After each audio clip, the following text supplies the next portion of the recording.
In today's show, we're talking Houston Rockets with the host of the Locked On Rockets podcast, Jalen Green, ALperen Sengun, Jabari Smith. There's a lot for us to get through in today's show. So, Mick Bolton, what do you think? Thanks, Josh. It's Michael Bolton here, and it's time for another episode of the Locked On Fantasy Basketball podcast. Let's get to it. Let's get to it, indeed. You are Locked On Fantasy Basketball, your daily fantasy basketball podcast, part of the Locked On Podcast Network.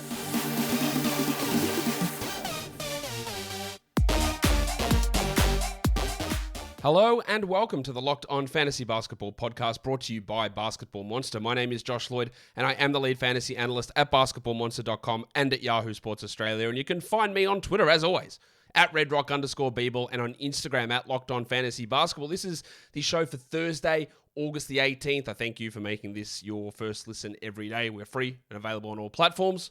And of course, today is the birthday of Fat Lever. Big Fat Day. All right, happy birthday to Fat Lafayette. We're going to talk Rockets. So, Warnie? Let's get it on, Gilly. All right, so let's bring him in. It is the host of the Locked On Rockets podcast, Jackson Gatlin, is here with me. Jacko, how are you?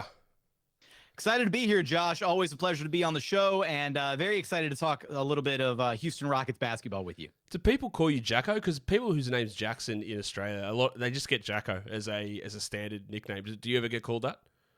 I've never gotten Jacko. I'm either Jackson or Jack. I've gotten Jax before. I've had two separate people on two separate occasions call me Jax, but they spell it Jacks, not like Jax. It's a very weird, and it's random because the two people who have called me that have zero relation to one another whatsoever. They've never crossed paths, and yet they both came up with that nickname of their own accord. So, interestingly enough. I'm going to stick with Jacko. Jacko, I like Jacko. Let's look at this Rockets team who I tried to fit all of the players that have arrived for this team this season onto one slide. I couldn't. So the ones who aren't important, I'm not going to put on there. But Jabari Smith is here, Tari Eason, Ty Washington, Trevor Hudgens on a two-way, Sterling Brown, Boban Marjanovic, Marquise Chris, Willie Cauley-Stein, this Trey Burke on that list as well. There's just a bunch of guys. They still have to make a million cuts. Marquise Chris arrived as well.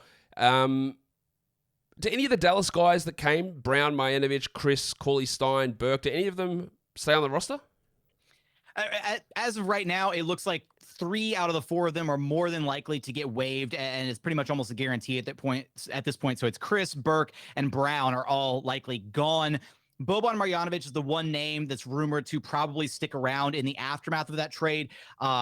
Not likely to have a major role on this Rockets team, but more so just, have him stick around. Nice veteran presence to maybe have in that Rockets locker room with so many young guys running around. But that's pretty much it. We know Boban's always there as a vibes guy. That's why he's around. So, and they do have lack of depth at center, that's why they brought Willie Cauley-Stein in, I'm guessing, as a training camp deal. They lost Christian Wood, who we talked about in that trade. We'll talk about that a little bit later. Dennis Schroeder was there after the trade deadline. He currently has no team. Trevelyan Queen has gone to the Sixers, and Anthony Lamb has gone nowhere.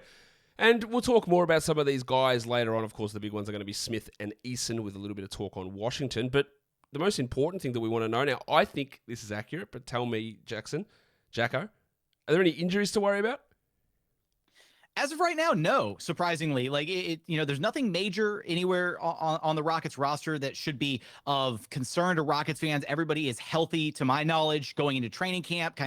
They've all been working out together for months throughout the offseason, and which is kind of rare to be able to say that there's no major injury concerns anywhere up or down the Rockets roster. We're going to talk starting five, and we might as well just get into that right now, because your starting five is a little bit different to what I expect, but I think we can all agree that there are 4 spots that are going to be pretty much guaranteed, and that is Kevin Porter Jr., Jalen Green, Jabari Smith, and ALperen Sengun. You've got Eric Gordon starting in that other spot. I think it's probably going to be Jayshawn Tate.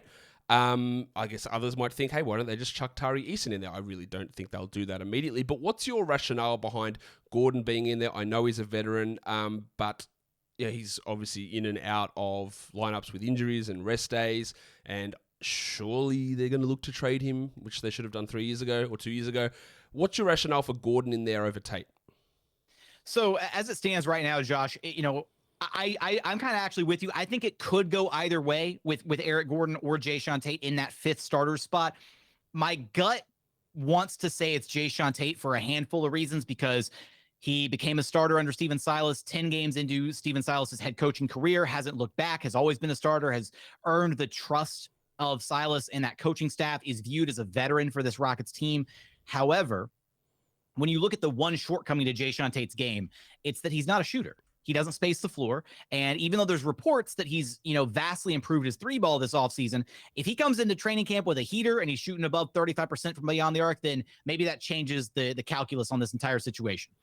But as it stands right now, Eric Gordon is the floor spacer. He's the shooter, and he's the guy that kind of further unlocks what I think the Rockets want to be able to do with that starting lineup, which is put favorable pieces around Jalen Green, Kevin Porter Jr., and ALperen Sengun, and by extension, Jabari Smith Jr., and really have a starting 5 that can space the floor and can allow everybody on the floor to thrive together. Yeah, I think regardless of who starts, whether it is Tate or Gordon, I don't think one of them is playing 33 minutes, the other one's playing 17 minutes. I think it's going to be a 26 each, and they'll mix and match. So I don't think it matters too much in terms of what their minutes load is going to be. Yeah, no, I'm in full agreement with you there. And like you alluded to, right? Eric Gordon's a guy. He's not gonna play back-to-backs. He's gonna, sit out some games here and there. There's gonna be plenty of opportunities where they might just have kind of like a, 5th starter by committee. Maybe if you're the Houston Rockets, right? There's a couple different guys who are probably gonna hold that mantle as the season progresses. I do think the better way to look at it from a Rockets perspective is there's going to be 6 guys who are going to get heavy minutes on this team. And it's the 5 names you have on the list in front of us right now on the screen. And then Jae'Sean Tate being that 6th guy. Those 6 guys you can comfortably assume are going to get the bulk of minutes for this Houston Rockets team. And that brings us to the bench group, the bench rotation, which is one that it's up for debate, I think. And I asked you for 5 guys that we could stick into that initial rotation. You went with Daishen Nix, Josh Christopher, Garrison Matthews, Jae'Sean Tate, and Usman Garuba.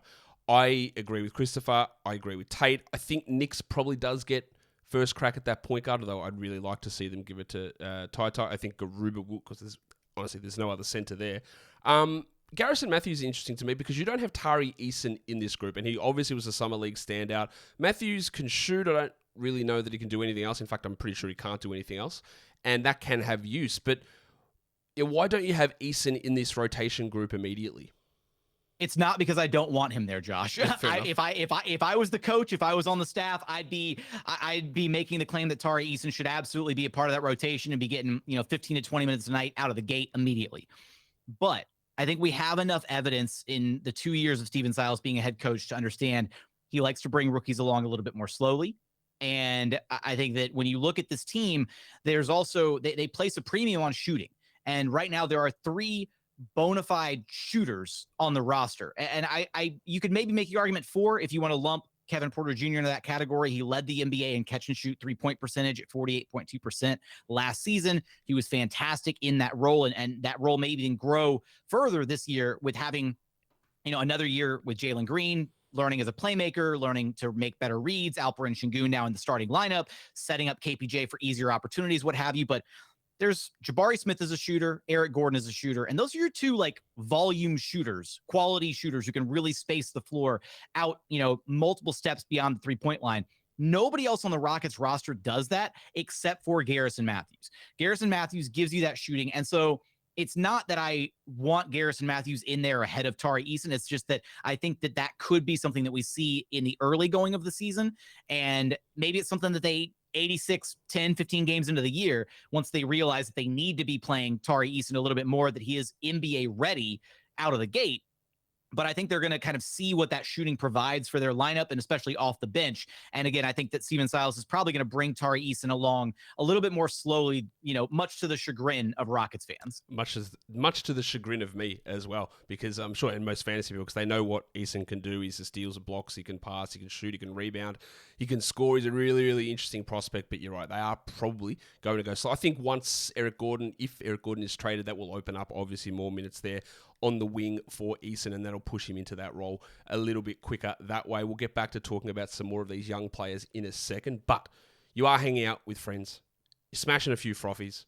A few becomes a few too many, and as the evening comes to an end and people start to head out, you think of calling for a ride. Then you go, nah, I live nearby, I can just make it home okay. It's no big deal. What's the odds you get pulled over anyway? And even so, what's the worst that can happen? Your insurance goes up, you lose your license, you lose your job, you total your car, you kill someone. That escalated really quickly, and that's exactly what can happen. Everyone knows about the risks of driving drunk. The results are tragic and often deadly. However, that still doesn't stop everyone from getting behind the wheel while under the influence. That's why police officers are out there right now looking for impaired drivers on our roads to save lives. So if you think you're okay to drive after a few drinks, think again. Play it safe and plan ahead to get it right. It only takes one mistake to change your life or someone else's forever. Drive sober or get pulled over. Let's talk about young guys. Some of these guys in your country, Jacko, can't actually legally drink. And that's what we're looking at, a bunch of these younger players. Let's start with Jalen Green, who, like so many shooting guards who enter the NBA, struggle when they begin the year. They have efficiency problems, they're tasked with too high a usage, and things don't look good. And then in the second half of the season, the last 6 weeks of the season or so, it all started to come together, and we got some really good stuff happening from Jalen Green. He averaged 21 points a game over the last 2 months of the season. He averaged 3 assists. He shot 48% from the field. He shot 40% from three. And we saw the exact, basically mirror image happen with Anthony Edwards the season prior. So most people will just look at that trajectory and go, well, Edwards did that second half of the season, came out, was really good in his second season. I'm expecting the exact same thing for Jalen Green. And to be honest, I pretty much am expecting that same thing. Should we pump the brakes on that at all? Or is this high usage, close to league average, or actually a little bit over league average efficiency run that he had for those final 30 games? Is that a realistic expectation for Jalen? I think it's safe to expect that out of him. Ultimately, when we look at that stretch of the season that you're alluding to, Jalen started to really kind of come into his own as a player. I do think it's maybe a little bit overblown saying like he had a strong second half of the season. It was really when he came back from his first hamstring injury where he had, missed about, I think it was 12 or 13 games due to the hamstring, came back from that. And he was, 49 games, a 49 game sample size where he shot, 36.5% from three, average 18.5 points per game. The efficiency wasn't quite where you wanted it to be, just 44% from the floor. That started to improve as the season went along, but it was really that final stretch of the season, that 7-game tear, where the Rockets shut down Christian Wood, and KPJ, Kevin Porter Jr., and Jalen Green became options 1 and 2 for this Rockets team. And that's basically going to be the same thing going into this next season, as those two guys will be the clear-cut first and second options. And it could be on any given night, maybe KPJ's taking the majority of the shots, maybe Jalen Green's taking the majority of the shots, but those two guys are very clearly the Rockets' first and second options. Maybe that, again, it changes on a night-to-night basis, but no longer having like the uncertainty of Christian Wood and what his role is and how you're going to facilitate the shots between him and other guys on the roster. All that's gone. So I think we can very safely expect Jalen Green to come out of the gate strong. I'm expecting him to get like 20 shots, 20 shots up a night at a minimum. I kind of have him pegged as somewhere, I think he's going to finish in between 20 to 23 points per game this season, which based on what he did last season, I don't think that's a crazy jump to expect. I've actually got him at 24 points per game for this coming season. And I think the big thing that's going to be interesting with him in fantasy, and like we can look at his ranks on sites at the moment, and they're way too low. It's going to come way up. And I think he's got potential top 40 numbers. But the thing that does hold him back from his rookie season is extraordinarily low steals and quite low assist numbers. Do you think that he'll be tasked with running the offense more in terms of running pick and roll and getting that assist number up? Does he have that ability to go from like 3 assists to 5? Because that's going to be, for people playing fantasy, that's going to be the big determination whether he's a top 50 guy or a top 25 player. I would say the scoring I feel incredibly confident about. The assist numbers, not so much. And it's not that from a basketball perspective that Jalen's not capable of doing that. But I think that the way that the Rockets are going to try to utilize a lot of their offense this season, I'm hoping ALperen Sengun's numbers are the ones that are actually going to be the ones to soar a little bit more.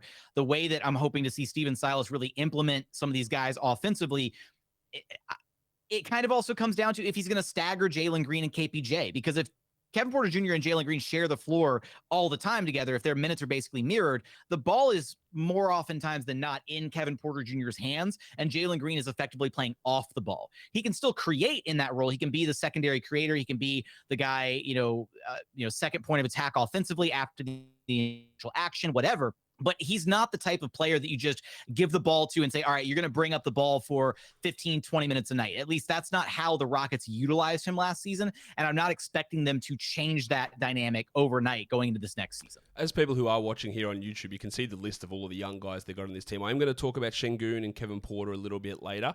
Let's talk quickly about Jabari Smith. A lot of people were disappointed with his summer league, but part of the thing with Jabari was he was never going to be a high-usage number one offensive guy. We knew that. His value is in being a complementary offensive guy who can be a good shooter. And the shots didn't go in. Who cares? There's like 5 games. Like, no one cares about that. But being that really strong defensive presence. And I thought Jackson, he basically just did what I would have hoped that he would do. And what he did in Summer League should just relatively easily translate over to the NBA. Absolutely. No, and I thank you, Josh, for being one of the people who say, I don't care about a 5-game sample size, right? We see players go through stretches of 5, 10, sometimes 15 games where they're slumping, they can't hit anything, couldn't hit water if you fell out of a boat. It's unfortunate that it happened to Jabari in Summer League when he had a chance to really showcase himself, when you had other top talent there like Paolo Banchero and Chet Holmgren having some, games where they showed out a little bit offensively.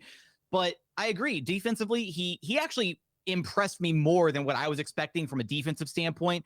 And I think some of those stats are going to be easily translatable. I think he's going to get, I think he's going to get blocks every game. I think he's going to get steals every game. I think he's going to be really involved in what the Rockets do defensively, because he's going to kind of have to make up for some of the shortcomings of ALperen Sengun defensively. And I think that he displayed that ability to kind of be a defensive presence, less so in line with just being a good one-on-one defender, a high-quality one-on-one guy, but somebody who kind of changes the complexion of your defense as a whole.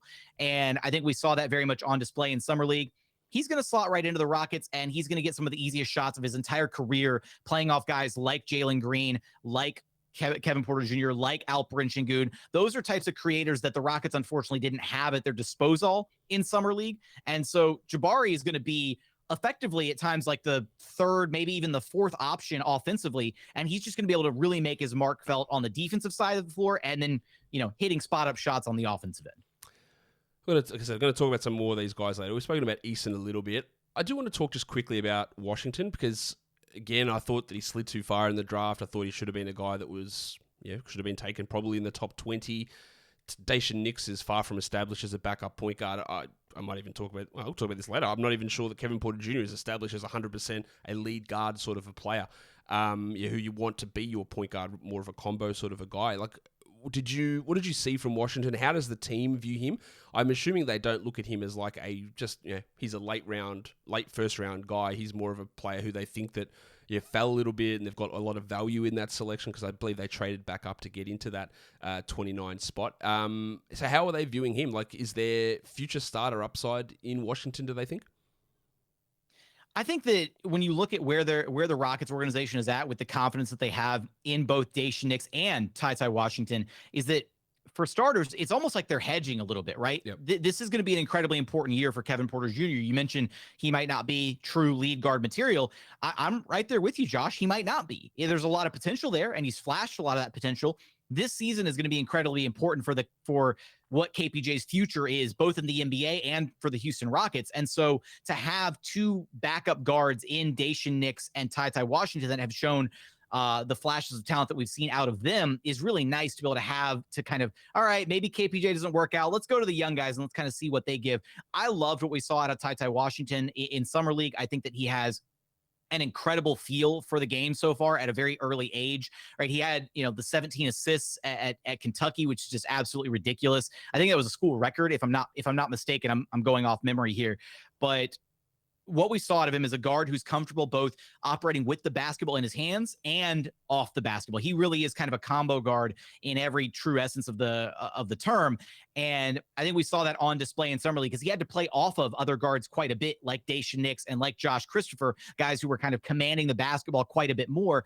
But then he also had those opportunities, especially in transition, which is where I thought he absolutely flourished, was getting the ball, pushing the pace in transition, and just having that feel for the game, creating easy opportunities for his teammates, guys who, unfortunately, in Summer League weren't hitting the majority of their shots for the Houston Rockets, but just that ability to drive in, collapse the defense, find the open man. And he's got an incredible floater game at this stage in his career. I've told this story a couple different times, but in Summer League, I was sitting there watching him get shots up, before the game, everybody else was shooting threes around the perimeter. And Ty Washington was just camped in the paint about 5 to 8 feet away from the rim and was just tossing up floaters and was just ping-ponging back and forth from, like left block, right block, center, left block, right. He made like 20 in a row before he finally barely missed one off the back iron. It was like effortless for him.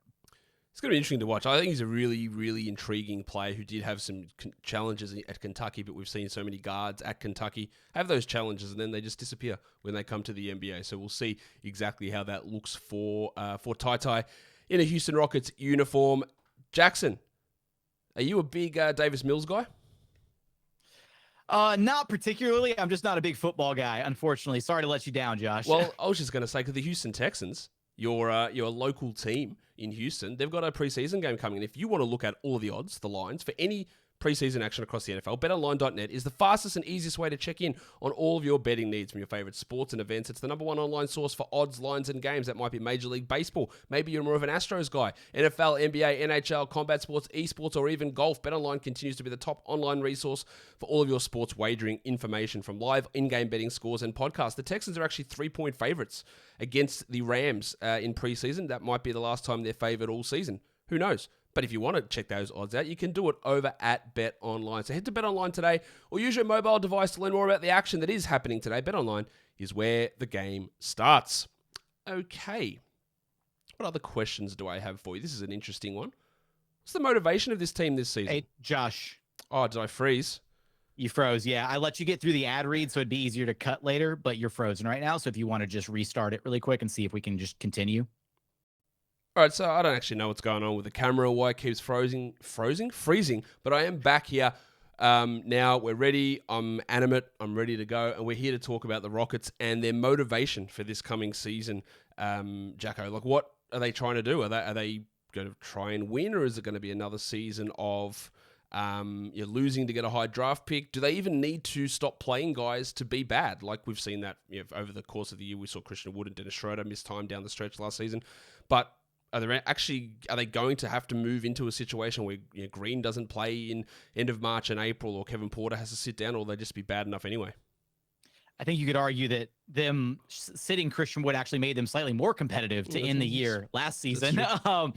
But so it might have been to their detriment, but they still wound up, they had some really competitive games there down the stretch with some other teams that were trying to bottom out as beautifully as possible, as is one to do at the end of a season like that. But no, I think this year, Josh, it's still going to be, all the emphasis is still going to be placed on development, right? It's still going to be placed on seeing what they can really grow here in Houston. But what I'm most expecting to see from this Rockets team is more so of an identity shift. And I think that they managed to do that with the players that they drafted, guys who are, guys who pride themselves on what they can provide, from a defensive standpoint on the basketball floor, like Jabari Smith Jr., like Tari Eason, even Ty Washington, a guy who's, taken pride in the defensive side of the basketball, adding names like that to this roster. And then you add a guy like Lionel Hollins to the coaching staff under Steven Silas, kind of that enforcer on the coaching staff, somebody who can help hopefully get a good defensive foundation for all these young guys kind of established, and then being able to build up from that point. I'm not expecting them to be even remotely in the play-in discussion. I think that when you look out west, there are conceivably like 11 teams that are all vying for different spots out west for the 10 overall play-in spots, and somebody's going to be disappointed of that group of 11 teams. I think right now there's the Rockets, Thunder, the Jazz are going to be safely tanking, and then the Spurs. And then past that, everybody else wants a taste of that play-in tournament. So the Rockets aren't going to be able to make it to that. They're not making that jump. Any Rockets fans who think that jump is possible, I'd say temper your expectations. That said, I don't think they're going to be tanking either. Like, I don't think it's going to be rolling out there intentionally trying to lose games. It's going to be, we're going to throw the young guys out there. And if they win some games for us, great. If they lose some games for us, that's great too, because it's all at the end of the day about development and seeing what they have with this core of guys.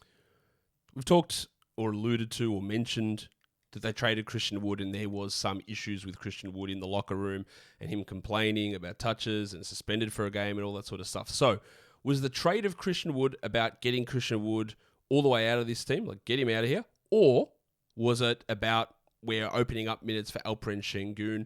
Or is it a little bit of both? I think it's a little bit of both, honestly. I think it can be both. I'd say that, there was, And this is unfortunate for Christian Wood, right? Like at the end of the day, he was a professional for the majority of his time in Houston. He always said and did pretty much all the right things except for that one, halftime incident that he had where then he was suspended the following game. But past that, I empathize with the guy, right? He was shoved into an awful situation in Houston, one where he showed up because he wanted, he was, signed and traded to the Rockets to come here and play under Steven Silas, who had a prior existing relationship with, and to play alongside James Harden and Russell Westbrook. And then those two guys are gone, and he's shoved into the spotlight as this like pseudo number one option. That's just not what he is, right? Christian Wood at his best is probably a third option who, needs an alpha in front of him to probably keep him in line on the floor, which is why I'm actually optimistic that he is going to find a lot of success with the Dallas Mavericks. I do wish him all the best, in his future career endeavors. I don't, harbor any ill will towards him as a player. Again, he was, relatively a professional for the majority of his time, other than that one little blip here in Houston. But it was, I think, about unlocking what they had with ALperen Sengun. You've seen this organization. Originally, they had Daniel Tice and Christian Wood as the starting front court at the starting point of this last season. And then they realized, ALperen Sengun is much more NBA ready than we thought he was, and we need to find a way to get him into the rotation. And it got to a point that 15 games into his 4-year contract with the Rockets, they decided to bench Daniel Tice and just start handing him DMPs because they needed to prioritize getting actual minutes for this young Turkish big man who really started flashing a ton of potential. And then I think this was just the following set of the evolution of that trade, right? As they got rid of Daniel Tice to unlock more minutes for ALperen Sengun, they continued to see what they had with him. And then they said, you know what? We feel comfortable in getting rid of Christian Wood to unlock a starter role for ALperen Sengun, because he is now the de facto starting five for this Houston Rockets for the foreseeable future. Yeah, look, there is no other real five on this team, and I think he's going to work really well with Jabari Smith. He does have some defensive issues. He is quite good in terms of getting steals and playing passing lanes, and he's smart positioning-wise, but he's not the greatest defender or rim protector. I know people harp on about the foul trouble that Sengun had. We're going to talk about that a little bit later as well. But he's still, in the games that he started, he still played 30 minutes a night. I would expect him to be around that mark, if not higher, this season. I think people might get overexcited for him in fantasy and draft him too high, but I think he's going to have a really, really strong season again, because they are looking at him as a part of that core. It's Green, it's Smith, it's Sengun, and it's Porter, probably. Would you say that Sengun or Porter is more likely to be like part of who are they more invested in, do you think, moving forward?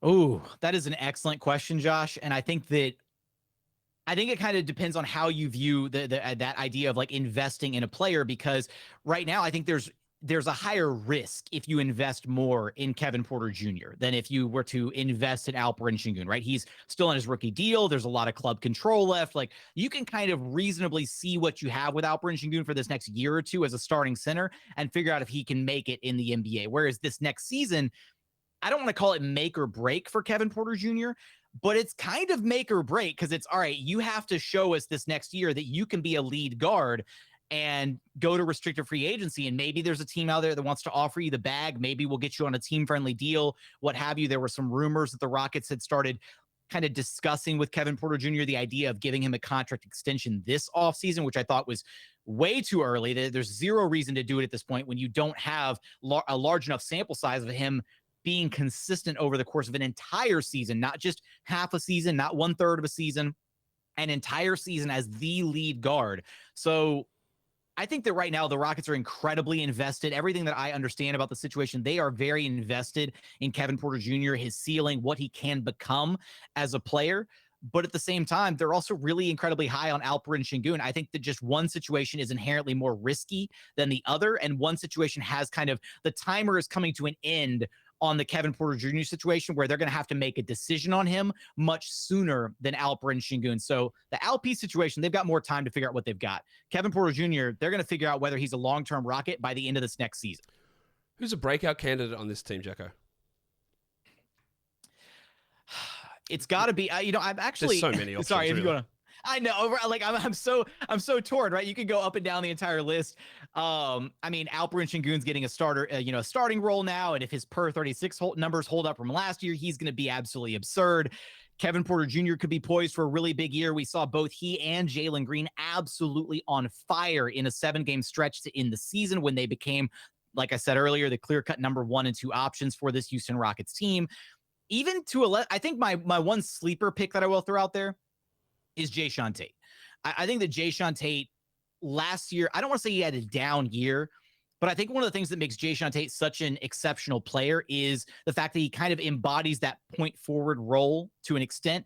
And we didn't see as much of it last year as we did in his rookie year. In his rookie year, it felt like he was very much like, all right, give me the ball. I'm going to create for my teammates. I can drive the ball in and kick it out and find open shooters. And, he kind of had some Draymond Green to his game a little bit. He's been working out with Draymond Green this past summer, trying to, absorb as much knowledge from him as possible, trying to figure out, what parts of his game he can emulate. So for me, I think it's Jayshawn Tate. I think if he kind of gets back to those rookie season roots a little bit, focuses more on being a playmaker as well as the exceptional perimeter defense and at times even interior defense for a guy his size that he can provide.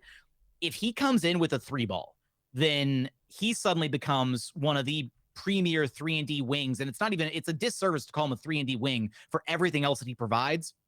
But he becomes one of the premier, defensive 3-point specialists, point forwards, whatever you want to call him in the league, if that 3-ball becomes a real thing. Interesting. I'm not as high on Jayshawn Tate, really. I think he's fine. I think he's probably best case, he's like an 8th man on a fringe playoff team or a 7th or 8th seed. That's where I see his career going. But you watch him a lot more closely than I do a lot more times. So it's interesting to get a different perspective. I'm just not as high on him. And I do think that, within time, he's going to be replaced by Tari Eason in that group. But again, if he does come in and starts banging in 38% of his threes, then there is some real upside there. I'm just not as sold on Tate. What about the other side of things, a regression candidate?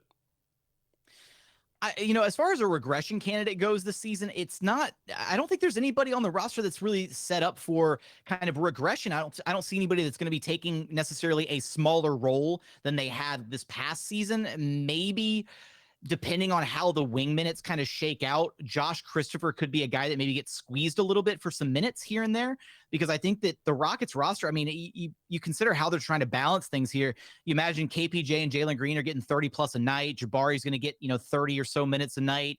Sengun's getting 30 something at the 5. There's only so many actual wing minutes to go around on this roster. And I do worry that Josh Christopher may be the guy who finds himself kind of at the short end of the stick of that minute squish. So I don't want to say necessarily a regression for Josh, but he was one of those players that definitely found more rhythm the more playing time he was getting. And if he finds himself just getting, an inconsistent, 10 to 12 minutes a night, if that, because there's so many other, the rest of the minutes for the guard rotation are being taken ahead of him, then he could be a guy that actually winds up struggling a little bit just to kind of find his role within this team, within this system. I think, that's fair enough. I think that Garrison Matthews' 26 minutes a night will probably come down this season. I don't see him getting, but you're a lot higher on him than what I am. It's a lot of rotation decisions that Stephen Silas has to make with this team. I think this one's obvious. Jackson, is this team better than last season? Absolutely. I think top to bottom, they're going to just overnight by getting rid of Christian Wood, and you look at their what projects to be their starting lineup this season, they're adding so much more size. And I think that's going to be the really important asset that's going to help them out a lot, is because you can play a good defensive possession. You can force a miss. The Rockets got crushed on the boards consistently last season. They had Christian Wood at the 5. They had Jayshawn Tate, who is an undersized 4 at 6'4". It was not great for closing out defensive possessions strong with the defensive rebound. They're going to have ALperen Sengun, who, even though the rebounding numbers aren't they don't jump out at you crazy off the page, he does all the little work to secure team rebounds, right? Where he'll box out, he'll throw his body up against a big, and he might not be the guy who gets credited with the board all the time, but he's going to put in the work to make sure that the team somehow secures the rebound. And then Jabari Smith Jr. Again, you're adding this front court. You go from 6'4" and 6'10" to 6'10" and 6'10". It's the front court's going to be a world of difference. So yeah, I think this team is going to be much, much better off this year. And that's not even getting into the offensive side. Mentioned it a couple times. Kevin Porter Jr., Jalen Green, they have their kind of offensive identity more set in stone this season than they did last year. Jalen Green's not going to have to try and adjust to the NBA game as the season goes along. He's much more comfortable in his own skin as an NBA player now. Top to bottom, much, much better team. Last serious question I've got for you. I think it's really, really a quick one. You can even just give a one-word answer. Who's the most likely player to be traded? And I'm sure, assume it's just Eric Gordon. Yeah, it's got to be Eric Gordon. And in fact, in all my projections, I keep saying I'm like, look, if Eric Gordon's still a Houston Rocket by the time training camp rolls around, he's probably the de facto fifth starter. But it's one of those giant sized ifs, because the Rockets have had teams that have been interested in procuring his services the last couple seasons, especially this last season. They just didn't want to bring back a late first rounder in this past NBA draft. They've wanted and been adamant about receiving a future first for Eric Gordon for some time now. And they're not really in a position where they feel like they have to move him. He's one of those vets that it's kind of nice to have him around, because he doesn't need the ball in his hands to impact the game at a high level. He spaces the floor. He likes being here. He's kind of bought into this role as the veteran for this group of young guys. They all like having him around. He just built a house in Houston. He's content to be here. He's not like, he's not chomping at the bit to get traded to, a contender and be out of Houston. He's not upset about the situation whatsoever. He's content with this role. Now, if that changes somewhere down the line because the Rockets get a package they can't resist, then that might be the case. And that's just business at the NBA level. So, all right, let's move on to some fun stuff.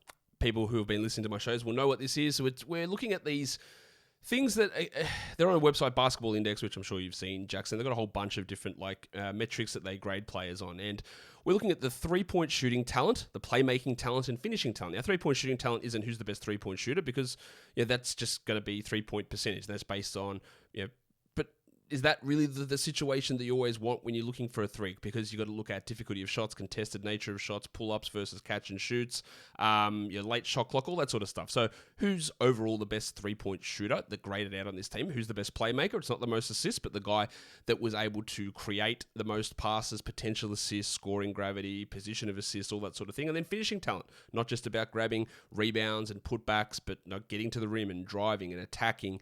All those things are important. They weigh a little bit higher in terms of your finishing talent. So again, I would just want to see how a local host would view these things versus how these metrics shake out, to see how much trust or faith, I guess, we can put in them. Not that I doubt that they're the way they go about it. Now, three-point shooting talent. Who do you think would have graded out as the highest three-point shooting talent, given all that stuff that I clumsily just described to you? Oh man, and this is from last season, correct? Last full season. Yep, okay, full season. I'm gonna say it's either Eric Gordon or Garrison Matthews. It's got to be one of those two. I was absolutely amazed that it was neither of those two. And it was in fact Kevin Porter Jr. Now, we look at him as a guy that can struggle with his shot, but you mentioned it earlier. He shot 38% from three over the last 2 months of the season. He was at 37.5% over the course of the year. And because of the difficult nature of the pull-ups that he was taking and the self-created threes, he graded out as the best three-point shot. I was shocked.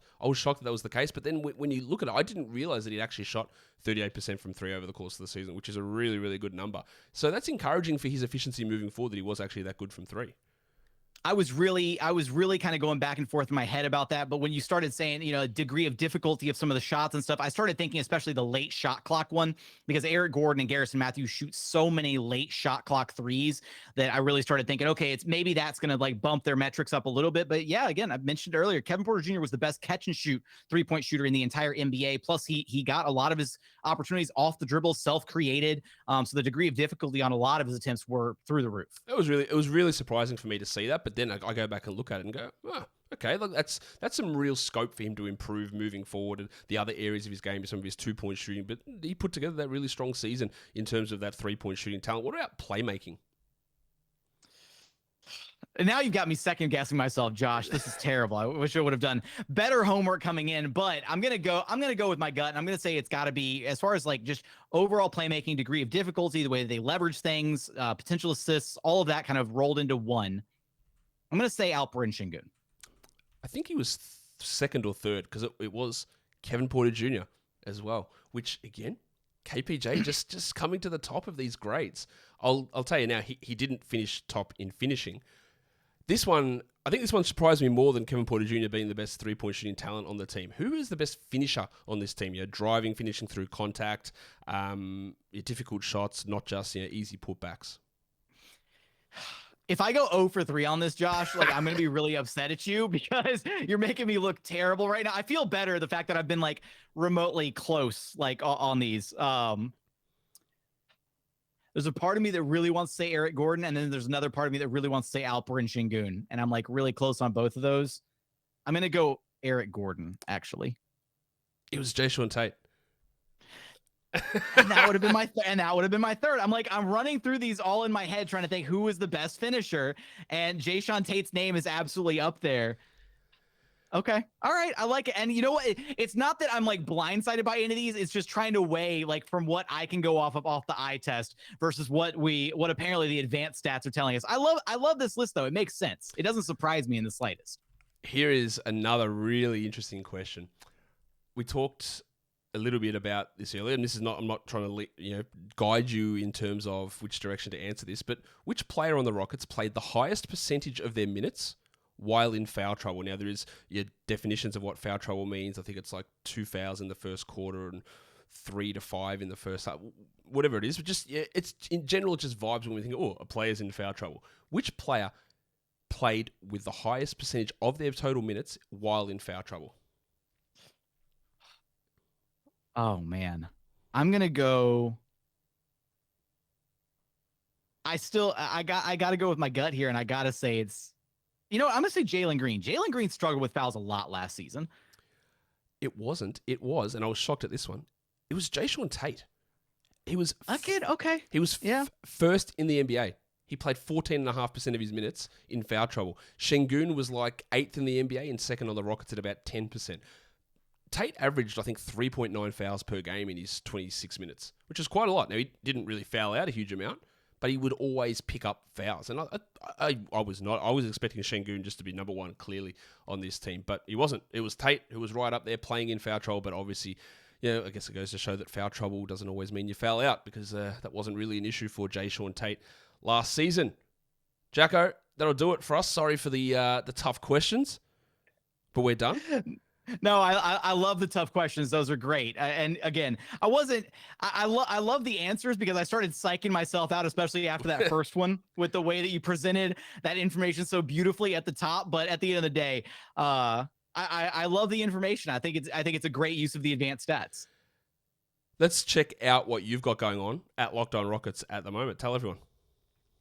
Yeah, we're just going through the offseason right now. We've got a fun little what-if series running over at Locked On Rockets, just trying to see what are some of the biggest what-if scenarios across the Houston Rockets franchise history. We just put out an episode, or we're about to put out an episode, I should say, about what if LeBron James had joined the Houston Rockets back in 2018 after they lost in Game 7 against the Golden State Warriors. So that should be a ton of fun to navigate. And then past that, we're breaking down all of the Rockets rookies, what they bring to the table. We've done breakdowns on Jabari Smith Jr., Tari Eason. We'll have one coming up soon on the backup point guard battle between Daishen Nix and Ty Washington. So be on the lookout for that.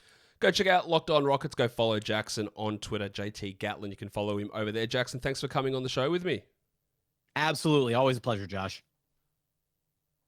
And that will do it for today's show. Don't forget to follow this podcast on Apple Podcasts, Google Podcasts, Stitcher, Spotify, and on the Odyssey app. If you're here on YouTube, thumb it up. Leave your comments down below. Guys, we are done here. Thank you so much for listening, everyone. See ya.